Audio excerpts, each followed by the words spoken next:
Welcome to The Explainer. You know, J. Cole's 95 South, it's not just a track. It's basically a closing argument for why he's the king of the rap game. So today, we're going to deconstruct it piece by piece and look at all the evidence he lays out. All right, let's get right into it. The song just kicks the door down with this one line. And look, it's way more than just a brag. This is his thesis statement, right? It's him basically saying, I'm so good at this, it's not even a challenge anymore.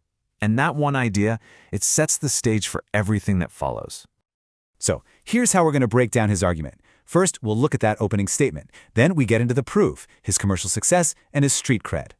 After that, he issues a pretty serious warning to anyone thinking of challenging him. And finally, it all wraps up with a call to action for his crew. Okay, so let's start with part one, Cole's opening statement. This is where he lays out his core argument. This whole idea of, I've mastered this game so completely, it's just easy now. So here's the key thing to get. 95 South isn't just him randomly flexing. No, it's a structured argument. And that first line we talked about, that's the foundation for the whole thing. He's basically planting his flag, telling us he's in a league of his own, and the rest of the track is just him proving it. So, you make a claim that big, you gotta back it up, right? Well, that brings us to his second point, the evidence. And he starts with the numbers, the commercial success, the kind of stuff that's really hard to argue with. And he comes out swinging with this. He's immediately reminding everyone that he's a veteran in this game. This isn't some new, fleeting success. He's saying, look, I was going platinum when people were still buying physical CDs. To still be on top now, in the streaming era, that's not just hype, man. That's true longevity. And this is where it gets really interesting. He sets up this direct comparison. On one side, you've got other artists dropping these huge 30-song albums and celebrating 100,000 in the first week. But for him, that's nothing. He's not just flexing here, he's literally changing the rules of the game, saying what you call a win, I call a warm-up. I mean, think about that for a second. Selling 100,000 copies in a week. For most artists, that's a massive win, a career highlight. But to Cole, it's a measly figure. It just goes to show you that the standard he holds himself to, it's just on a completely different level from everyone else. But, as we all know, in hip-hop, sales numbers are only part of the equation. You need street cred, you need authenticity. And Cole knows this, which is why he immediately pivots to his third point, proving his credentials. I love this line because he's not just vaguely saying he grinded. He's dropping a pin on the hip-hop timeline. He's saying, back when Jeezy was running the game, I was the one putting in the work, traveling back and forth.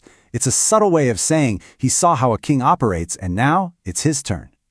And then you get this line, which is just wow. The wordplay is so sharp. He takes this innocent image of the Easter Bunny and flips it to talk about something incredibly violent. It's such a jarring juxtaposition, right? And it shows he's not trying to glorify it. He's just painting a picture of the environment he came from, the reality of it.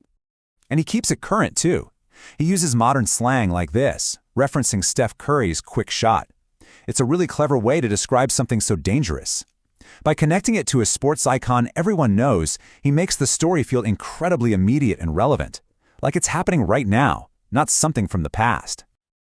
All right, so he's laid out the evidence, he's got the sales, he's got the street cred. So what's next in his argument? Well, this is where the tone shifts. He moves from proving why he's the king to warning everyone what happens if you try to take his crown. And he literally asks the question, right? He puts it out there, setting the stage for what are, honestly, some of the most ruthless bars on the track. This is the setup, and believe me, the punchline that follows is a knockout. This line right here is just genius-level wordplay. It works on two levels. First, the M is for $1 million bounty on your head, but it's also for Mario, which turns his rival into Luigi, the brother, the second player. And you know, in the world of hip-hop where ego is everything, being called the sidekick, that might be the bigger insult. And he doesn't stop with just the individual. He goes after their whole crew.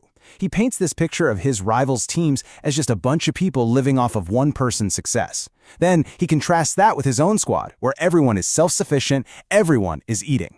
It's a powerful statement about the difference between a crew and a bunch of followers. Okay, so this brings us to the grand finale, the last piece of his argument. And this is where everything shifts.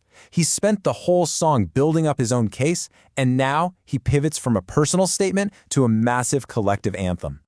And you can hear the shift immediately, can't you? The lyrics become direct commands. Put your hood up, put your click up. It stops being a rap verse and turns into a chant, like something you'd hear at a rally. He's taking all that personal energy and turning it outward, making it a call to arms for anyone with a crew they're proud of. And this, right here, is the final point of his whole thesis. This is where it all lands. Think about it. After spending an entire track proving why I am the greatest, he ends it by talking about we. He's making it clear that his strength doesn't just come from him alone. It's rooted in his collective, in his team. He's not some king sitting alone on a throne. His power comes from his people. So it leaves us with this final thought.